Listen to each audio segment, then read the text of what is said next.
এটা ইনফ্যাক্ট আমার ওয়াইফের একটা ফ্যামিলি কমার্শিয়াল প্রপার্টি ছিল।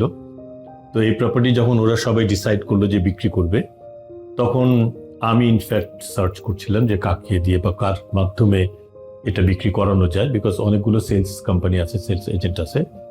তো খুঁজে খুঁজে আমি রাতুল প্রপার্টিজকে পেলাম। পাওয়ার পরে ওনাদের সঙ্গে যখন আমি কথা বলা শুরু করি, শুরু থেকেই আমি দেখলাম যে দে ওয়ার কোয়াইট কোঅপারেটিভ, অনেক আমাকে সহযোগিতা করলো। প্রথমে ওনাদের রিপ্রেজেন্টেটিভ গিয়ে এটা ভিজিট করে দেখলেন প্রপার্টিটা, দেখে তারপর বললেন যে আমাদের একটু সময় লাগবে, কিন্তু আমরা এর মধ্যে খুঁজে আপনাদের একটা যাতে আপনারা আপনাদের এক্সপেক্টেড প্রাইসটাও পান সেটা আমরা চেষ্টা করব। শুরু থেকেই সিও থেকে শুরু করে each and every officers were very cooperative.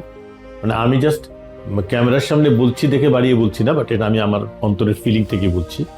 কারণ এর মাঝখানে যখন আমরা বিক্রি করব ডিসাইড করলাম, তারপরে যখন আমরা ওনাদের সঙ্গে ডিল করা শুরু করলাম, এর মাঝখানে অনেক রাজনৈতিক অস্থিতিশীলতা গেল, টার্ময়েল গেল।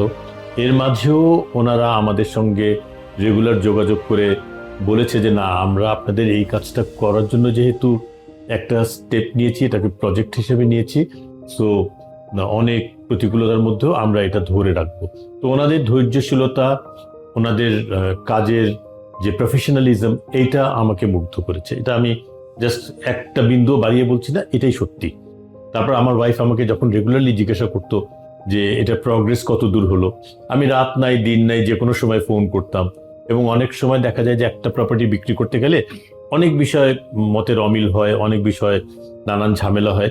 সেক্ষেত্রে অনেক সময় আমি আমার পেশেন্সও লুজ করেছি, আমি অনেক সময় জোরেও কথা বলেছি, কিন্তু ওনারা সবসময় এটা হেসে এবং অমায়িকভাবেই এটাকে মিটিগেট করেছে। সবকিছু মিলিয়ে আমরা সবাই বলবো যে আমরা খুবই কমফোর্টেবল। আমার ভাস্তি ও এই প্রপার্টির জন্য কাজ টাজ করেছে, ও ছিল হচ্ছে গিয়ে এই পাওয়ার অফ অ্যাটর্নি হোল্ডার।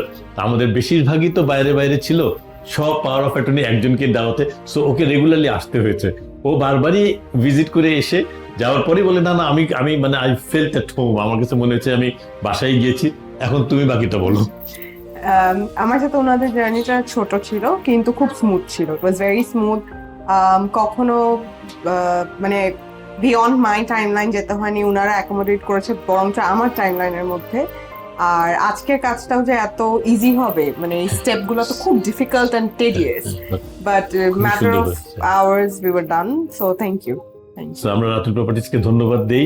এবং আমরা যদি ভবিষ্যতে, প্রপার্টি বিক্রি করা খুব ভালো কিছু না, কিন্তু বিক্রি করতে চাইলে আমি এনাদের ঘাড়েই চড়বো, এটাই সত্যি। Thank you very much. Thanks for everything.